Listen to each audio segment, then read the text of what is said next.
Let's bow, please. Gracious King, once again, we approach your throne of goodness and grace. We approach it with thanksgiving. We approach it with love and care and praise for your name. And we dare not start this meeting without inviting your presence, your wisdom, and your knowledge into this place. And so we come before you asking you to lead us and guide us. Bless this food and fellowship, all in your name. We pray this in Christ's name. Amen. Thank you, Robert. Good afternoon. My name is Tommy Schmidt, and I'm the board chair for United Way. I want to thank you all for being here with us today. We had a special morning with our guest. Got a lot planned for him. We kept him moving since 7:30, and we have a lot still left for him to do, so I think until about 6 this evening. I want to introduce or thank a few people first. Our sponsors for today's lunch is underwrote this event. First, from U.S. Cellular, Jack Riddick, who's also a board member with me.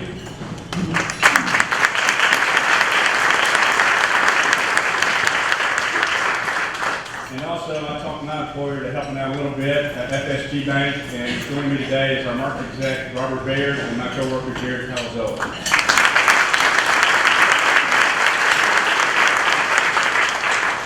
I'd like to recognize and thank our mayor, Matthew O'Hara, for being here with us today.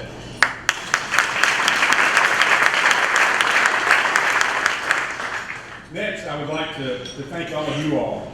Most of us here today have a connection to United Way and the effort we have in our local communities. We've chosen United Way as a way of volunteering and giving back. We've been successful in this region because we work at it. The quality of life we have here is not accidental, it's deliberate, and it shows. United Way of Greater Knoxville is in its 92nd year, and some of our regional United Ways have been focusing on their respective communities for 50 and 60 years. So it's a part of who we are. United Way Systems is the largest privately supported charitable organization in the world, and the leader of this global helping network is here today, and I'm honored to introduce our guest of honor. Brian Gallagher is the President and Chief Executive Officer of United Way Worldwide, the world's largest privately funded nonprofit. Under his leadership, United Way has shifted the focus of its mission to driving community change. Brian came to United Way in 1991 as a management trainee and has held positions in several communities throughout the U.S., including Reading, Pennsylvania, Providence, Rhode Island, Atlanta, Georgia, and is president of the United Way of Central Ohio in Columbus. In 2002, he took on the role of President and CEO of United Way of America. In 2009, under Brian's leadership, United Way of America and United Way International merged to create United Way Worldwide. 4 years later, nearly 1,800 United Ways are engaged in community impact work in education, financial stability, and health. With more than 2.8 million volunteers, 9.7 million donors worldwide, and $5.3 billion raised every year, United Way is the world's largest privately funded nonprofit. Will you please help me welcome Mr. Brian Gallagher.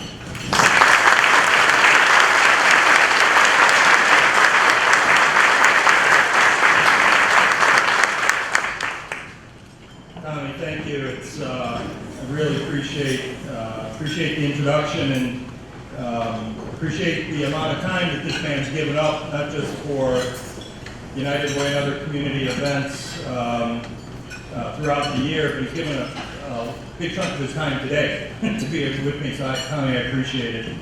And to FSG Bank and to U.S. Cellular, thanks for hosting and sponsoring today's lunch. Mayor, thank you for being here. I appreciate you coming out for this event. Special thank you to all the volunteer leaders that are here with us today. For folks like me and Ben Landers and our colleagues from across East Tennessee, obviously this is a mission and a calling for us, but this is our job as well. And for the volunteer leaders, there's many, many things that you could be doing today and with your life. So thank you for your commitment to United Way, and thank you for being here this afternoon.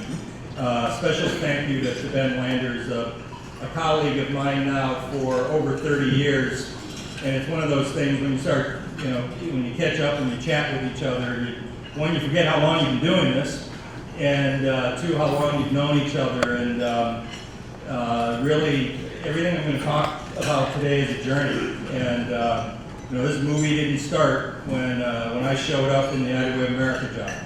You know, we've been at this for a long time, and there's been great volunteer leaders and great professionals at work in United Way for a long time. So Ben, thank you for your leadership, appreciate it.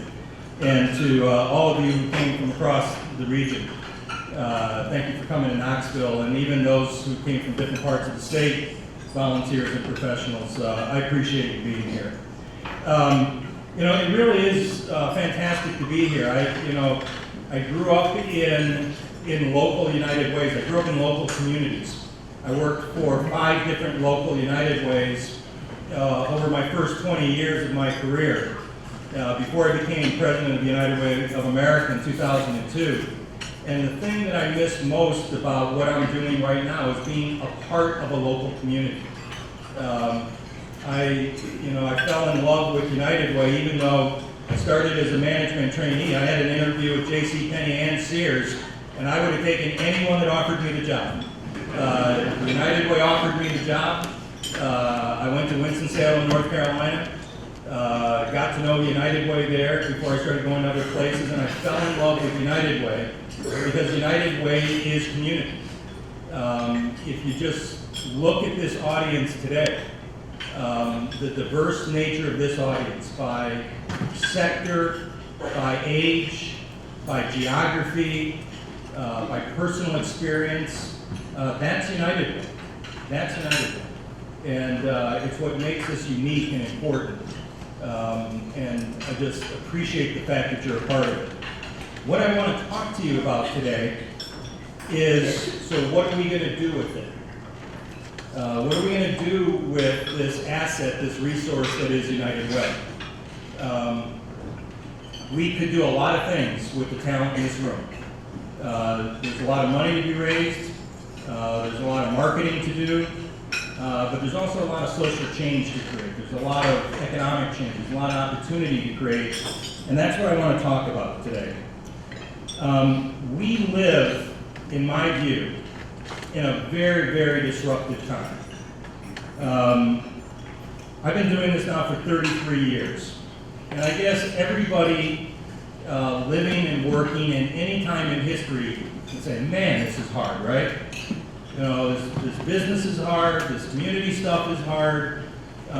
Just over my 30 years, it's never been more challenging than it is today. And it's, I think, just looking at history of United Way and history generally, I think the amount of change that we're going through as communities and as a country is as significant as the Industrial Revolution in America. The economic shift is that dramatic. The social shift is that dramatic. The political change is that dramatic. And our systems, United Way, political systems, healthcare systems, education systems, were built for that industrial era economy. And obviously we're changing along with it. But I want to talk about what we're doing right now as communities, as United Way, to try to embrace this era of disruption. Because obviously when things are changing very quickly in your environment, that creates huge challenges, but it also creates huge opportunities. And if I think of the 127-year history of United Way, your 92-year history here in Greater Knoxville, I think what you'll find is the most significant innovative change that's been made was during disruptive times, when you had to change. Because if United Way is a reflection of its community, then you will flow with your community. And if things need to change as community, if you truly are a reflection of your community, you'll find a way to do that. We started as a community planning organization, United Way, 1887. First as a response to the gold rush, and then a response to industrialization across America. Millions of people moving from rural areas into cities for opportunities. It was business leaders, faith leaders, labor unions, nonprofits that came together and said, you know, we've got some real challenges with all these people moving to our city. education issues, safety issues, health issues, and there was no system to respond to. Families were changing because folks were moving away from their families in rural areas into cities for those jobs and opportunities. We had to create the helping system in America, city by city, and then state level, federal level after that. We became a fundraising federation because during World War I, we created war chests across the United States. War relief efforts that were in response to supporting the war effort at home. Recycling, civil defense, and fundraising. It worked so well, communities across the country turned them into community chests, a forerunner of United Way. Fundraising federations for a great group of nonprofit organizations in order to make it more efficient, raise more money, and create more social impact. We went through a phase where we thought we were a community fundraising organization, that we existed to raise money for great causes. Not always with a point of view in terms of what that cause was, or which agency it was, but we thought we were in the business to raise as much money as we could raise for as many things as we could raise. What I'm suggesting right now, and I'll say a bit about it in a minute, is the amount of change we're going through is bringing us back to 130 years ago. That we're back to that community planning organization. The difference today is we have a very well thought out, very well working fundraising strategy. The question is, how do we respond to this dramatically changing social need in our communities, tie it to economic development in the marketplace, and attract resources to make it happen so everyone in our community succeeds. As Tommy said, we're now a network of 1,800 local United Ways in 41 countries around the world.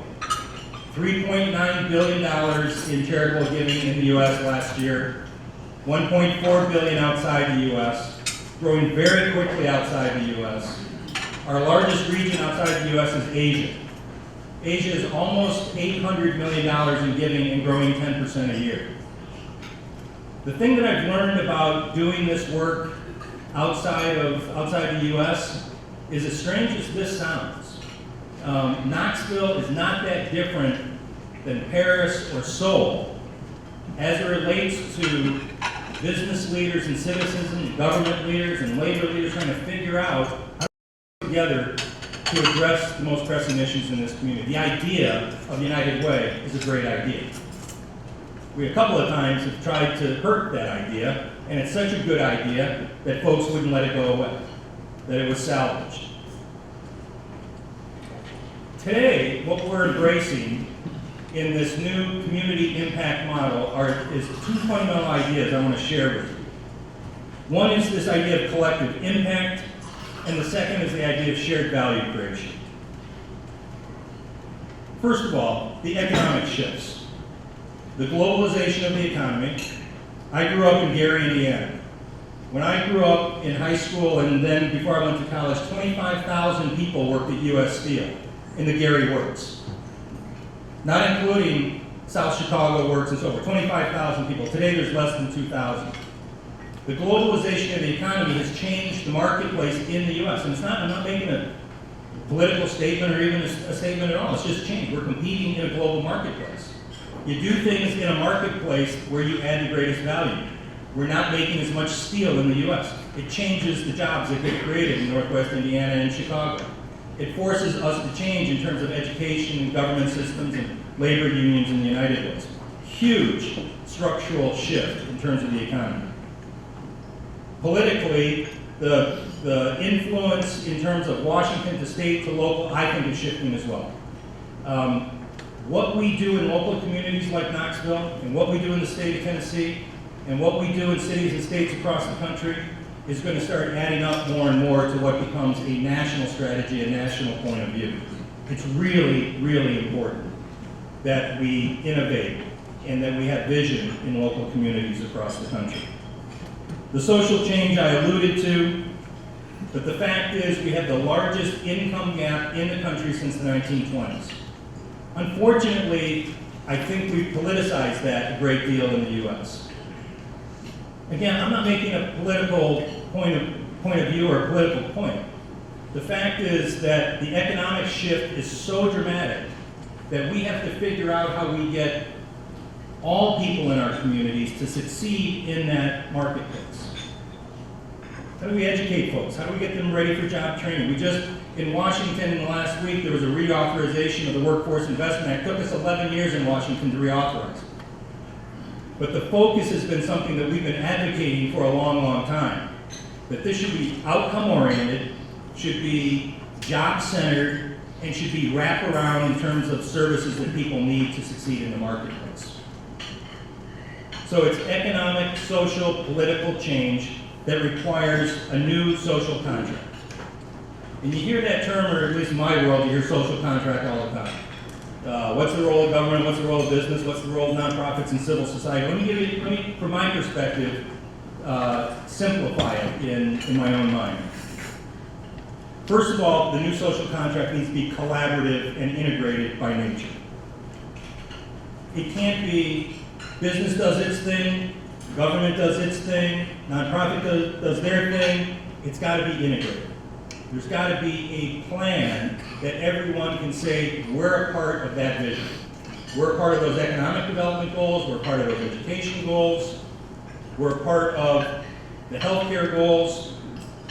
Secondly, they need to be people-centered. I've been doing this for 33 years, and one of the things that I've noticed over time as the world is changing around us is as it related to serving people, we forced people to get behind our doors, line up on our doors, our individual nonprofits, our individual institutions. And most often, the metrics of success that I see are institution-centered. That nonprofit, that healthcare system, whatever, they need to be people-centered. The biggest aha for me in terms of a working strategy was when I was in Ben's job in Columbus, Ohio. We were enjoying a very, very good economy. In the mid-1990s, the economy in the U.S. was doing very well, and yet the number of families seeking shelter in Columbus was on a steep rise. And we were debating in the city whether to build another family shelter or two or not. At the United Way, we were struggling with, what do we mean by success? Is sheltering people success? Is it about jobs? Is it about housing? What is it? And I'll just say from a personal perspective, I was in the first couple of years in the job there, and I was touring a YWCA shelter facility, a family shelter. And I asked the director, so where do these kids go to school? And she said, well, the elementary school here and the middle school here. And it was a neighborhood you wouldn't want your kids walking through by themselves. And I said, well, how do they get to school? Well, the bus picks them up here. The bus stops here to pick them up.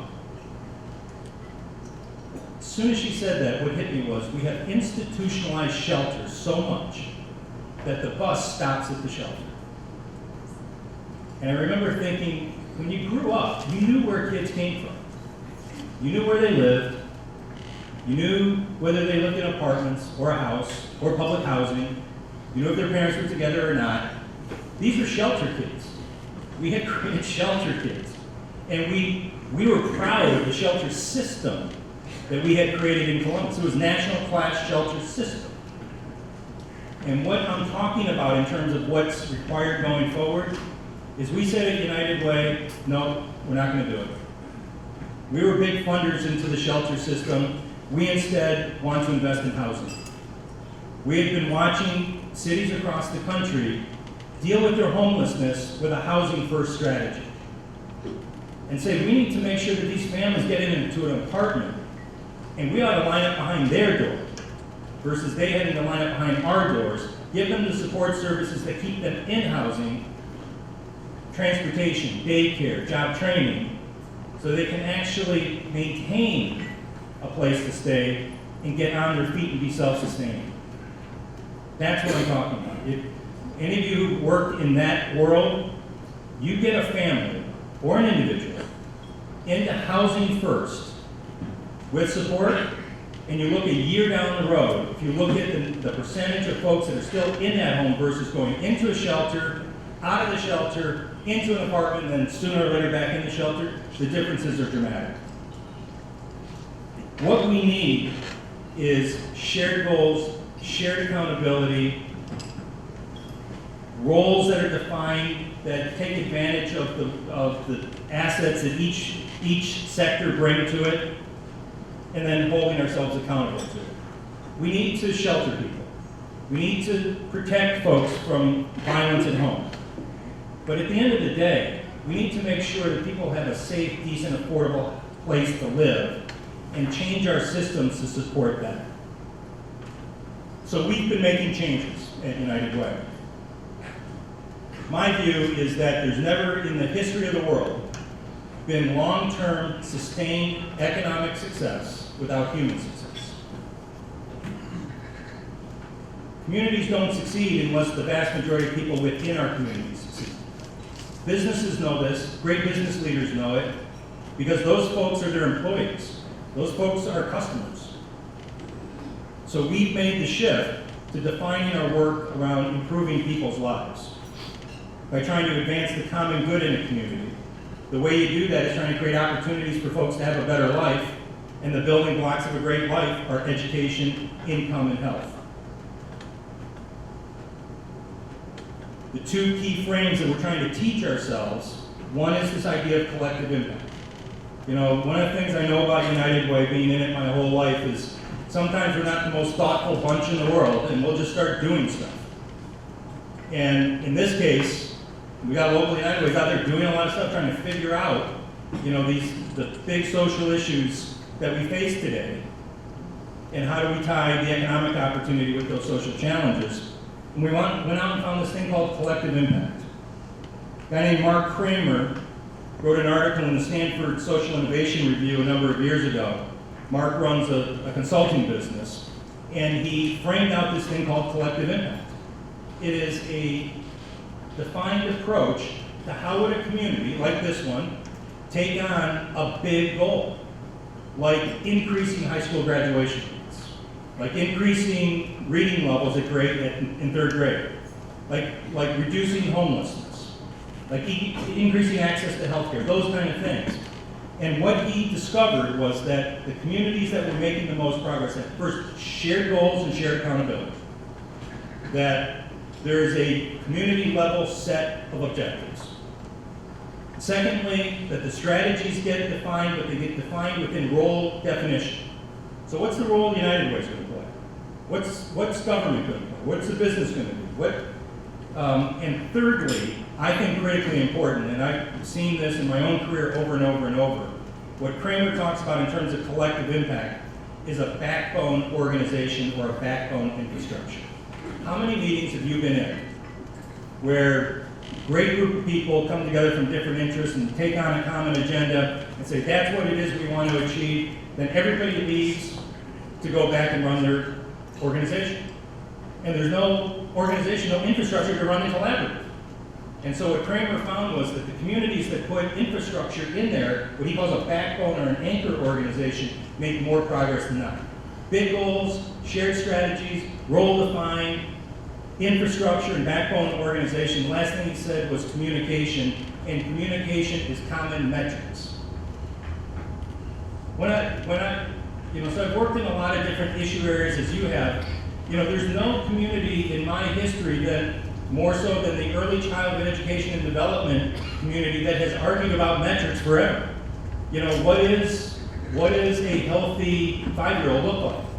Is it socialization? Is it vocabulary level? But what Kramer is saying is that you have to agree on the metrics, because that creates common language. Doesn't mean that you can't have your own point of view, but collective impact is one. The second is shared value creation.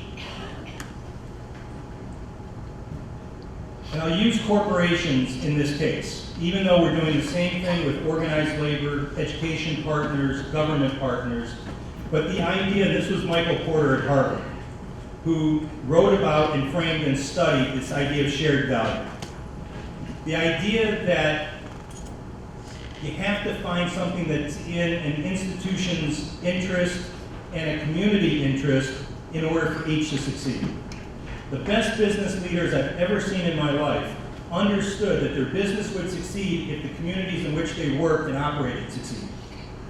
You didn't have to have corporate philanthropy and shared value creation and collective impact. When I started in 1981 and you talked to business owners who owned their business, and maybe their father or mother had owned it before them, they knew this. They were talking about shared value creation before we were, but Porter has framed it. And this idea that an integrated approach, high-level goals again, short-term goals because profit and shareholders, if it's a public company, care about short goals with a long-term horizon. Very clear role for United Way's other nonprofits and government leaders. I'm going to conclude with a couple of examples in the collective impact shared value creation arena, because what I really want to leave with you today is we need to raise our vision in terms of what's possible. In terms of what's possible in regard to everyone succeeding in our community. But you have to tie it to the market. You know, economic development and social development are absolutely tied. Always have been. We started to compartmentalize them over time, but the idea of collective impact, working together, shared value, working with business interests and community interests to try to create a common outcome is where we need to go. Detroit, Michigan. You know, every day Detroit's in the news. It's a bellwether, historic United Way. Starting in 2008, that United Way, working with business leaders, UAW and other labor unions, started dealing with this issue. Think of this stat, which to me is still mind-boggling. Back in 2008, 13% of all the high schools in America produced 50% of the high school dropouts in America. The city that had the most of those 13% was Detroit. We know which high schools are producing the most dropouts. We know where those kids are. It's actually an issue you can get your arms around. Detroit said, we're going to get our arms around. And what they did was they brought together foundations, school districts, corporations, organized labor, and took a targeted school approach. We're going to get involved with the most challenging high schools in Detroit. We're going to engage teachers, the unions, parents, and we're going to set goals that we all will adhere to that are student-centered. High school graduation, ready for the next stage of training, education, or life. GM was so compelled by the idea that you could think that big and get enough of those folks working together to create that kind of change. They put $27 million into the effort to create early childhood education centers around those high schools, tutors in the high schools, changing the curriculum. Today, the high school graduation rate in Detroit, in those schools and outside those schools, citywide, is the highest it's been since 2004. If you look at the 5 high schools that the city has engaged in with this collective impact approach and shared value approach, every single one of those 5 high schools now has a graduation rate over 80%. The question is whether we believe that those kids can learn, whether it's possible, whether we have the will to think big and to put our institutional interests secondary to their interests. Second example, and then to conclude. Because I want to make the point here around the approach. I'm here all day, I'm having a great time. But I leave at the end of the day. And you all stay. And I get it.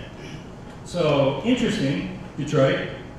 Yeah, maybe he said a few things that were interesting about United Way, I don't know. What I'm trying to leave is that there's an approach to think big. And there's a framework that actually drives social change and raises more money and resources that's good for community, good for business, and good for people. So the second example is Airbus. Airbus is headquartered in Toulouse, France. We started a United Way in Paris about 4 or 5 years ago. The seed funding came from a conservative Republican apartment developer in Orange County, California, a major donor to United Way. And Alexis, a Tocqueville member, went to France with us on the 20-year anniversary of the Tocqueville program, got intrigued by this idea of the changing social contract in Western Europe. Shouldn't there be like United Way in Paris? And I remember saying to Mike at the time, we don't want to do that. You know, we got enough problems. We do not want to take that one. But he pushed forward, he seeded it, he's on the board, he's made major investments now in our expansion across Europe. We're in Paris, we're in London, we'll be in Madrid early next year. We've always been for a while in Central and Eastern Europe. But back to Airbus.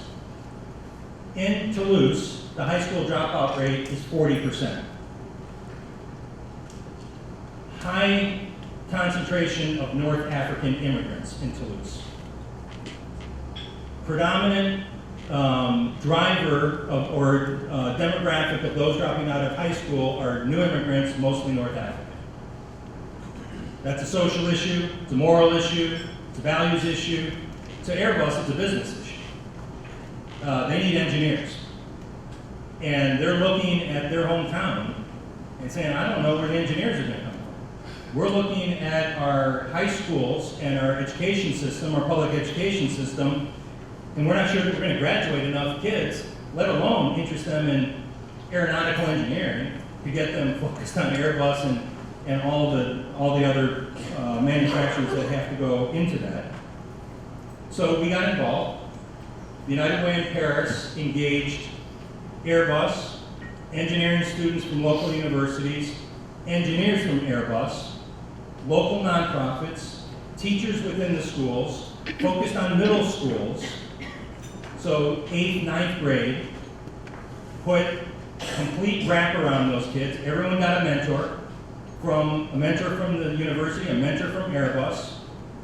They got opportunities to get exposed to a big manufacturer like Airbus.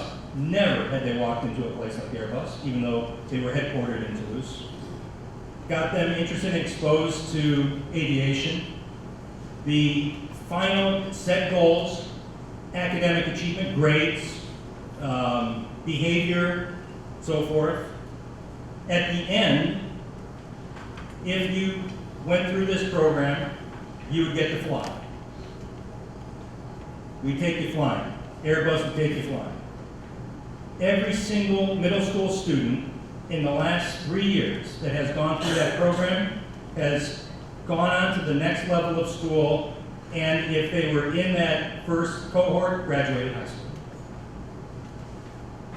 Because they could. Because we set the aspiration, they set the aspiration, people-centered, kids-centered. You can succeed, but it was a collective impact. It was universities and government and labor unions and teachers, and it was in business interest to do it. But one goal, one set of strategies, one set of metrics. Airbus liked that strategy so much, they asked if we could duplicate it in Wichita. Wichita is old Lockheed Martin, McDonnell Douglas capacity. A lot of engineers in Wichita, not as many jobs for those engineers in Wichita. Airbus was buying up the capacity in Wichita, and they saw this as an important business strategy. And so they've now made financial investment and the same investment in Wichita, working with the United Way of the Plains and all of their partners, exact same set of results.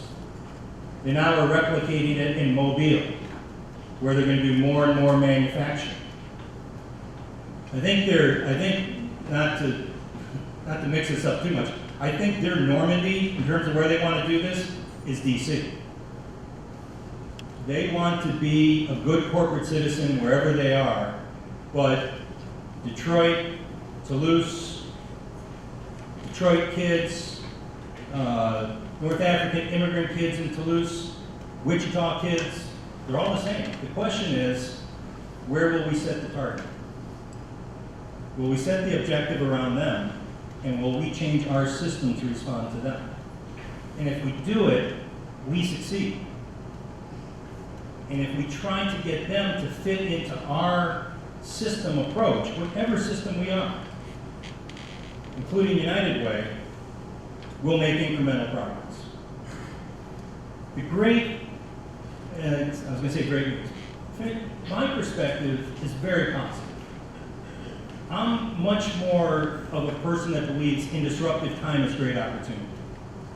If you set the right aspiration, if we set the right goal, if we're willing to put our institution and our individual interests behind our community interests, you have an unbelievable legacy as a community and as a United Way in this community.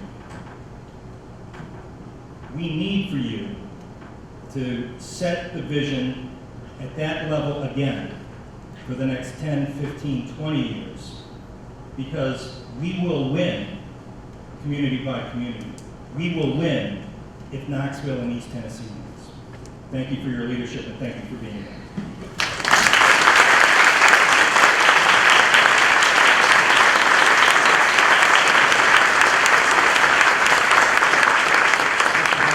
We really appreciate you taking the time to visit East Tennessee. This is probably a once-in-a-lifetime opportunity to have someone of his stature join us. We have a gift for you. If I can get some help from people.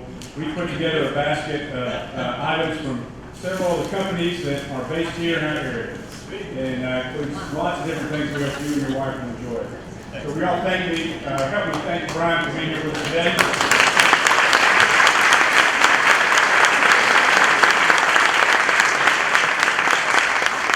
We greatly appreciate everybody attending and hope you have a great rest of the day. Thank you.